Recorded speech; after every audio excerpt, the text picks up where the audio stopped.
Track 41. You will hear a student discussing his dissertation with his tutor. First, you have some time to look at questions 1 to 5.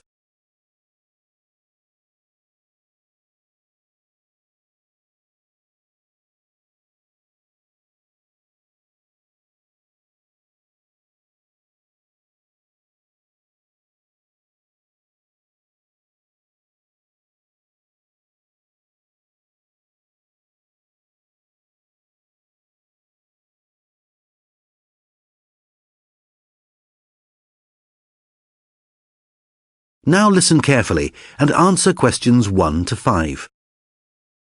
So, I'd like to talk to you about my dissertation. I have to do something about the city of Petra, in Jordan, but I'm not sure which aspect to look at.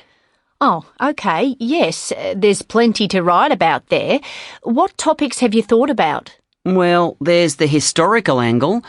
Petra dates back to prehistoric times, but there's a lot of information available from about 2,000 years ago. OK, so you'd have to concentrate on some time in the last 2,000 years. But that's still a long time with a huge number of changes happening. That's really too wide a focus. You need to narrow it down. Why did Petra become well known at that time, do you think? Well, because of the trading routes mainly. Its location made it an ideal place for traders to stop when they were travelling between east and west. True, and the trade route is interesting, but you wouldn't really be talking just about Petra itself, as it was only one of many places on the trade route.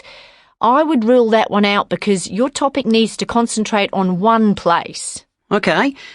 I'm also interested in the various conflicts that took place as people started to travel and mix with very different cultures. Right. But to be honest, that's going to be a lot of research.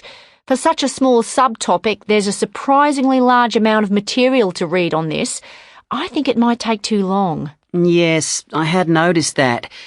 So I guess that leaves Petra's architecture, though it might be seen as rather an obvious choice. Well, there's a lot of potential there. You could talk about the unique style of half building and half carving into the rocks. That is really fascinating. But I'm worried that it might require some specialist knowledge of building techniques and so on. I'm interested in architecture, but my background is more history and social studies. Understood. So, any other thoughts? Actually, I'm very interested in the buildings in the context of the present-day community of Petra. Apparently, people go and sleep in the cave dwellings, even though they've been given modern houses to live in. Living in caves is very much part of their culture.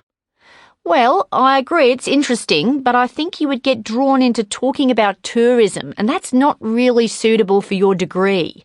I think some kind of focus on the past would be more relevant for a dissertation. Before you hear the rest of the discussion, you have some time to look at questions 6 and 7.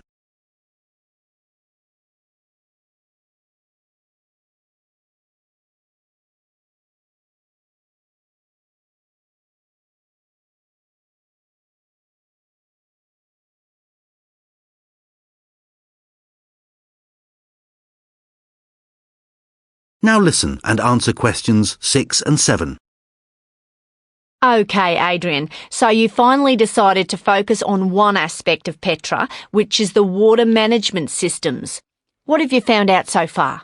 Well, mainly that the people of Petra had a really good understanding of how to make use of every bit of groundwater and rainwater they had access to.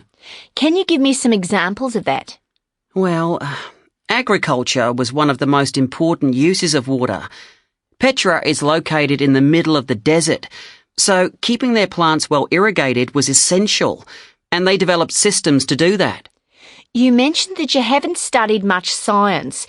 Do you think this area is going to be too technical for you? Well, actually, the water supply process is fairly simple to grasp. They used clay pipes and thought about the height of different areas so they could make use of gravity. You don't need a degree in engineering to understand it. OK, that's good. And what about the storage of water? They built huge reservoirs. As simple as that. And is there anything else that's particularly noteworthy? There's an aqueduct in Petra, which is around 2,000 years old. That's a bridge which carries water. It was unbelievably ahead of its time. Other similar regions were uninhabitable at that time because of the lack of water management. OK. And what other aspects do you want to focus on? Well, the social history angle. Apart from the benefits of irrigation, initially it was the elite, that is, the rich, who gained from all this technology. Ordinary people didn't have the luxury of baths and running water, for example. And that's still the case with any new technology, isn't it?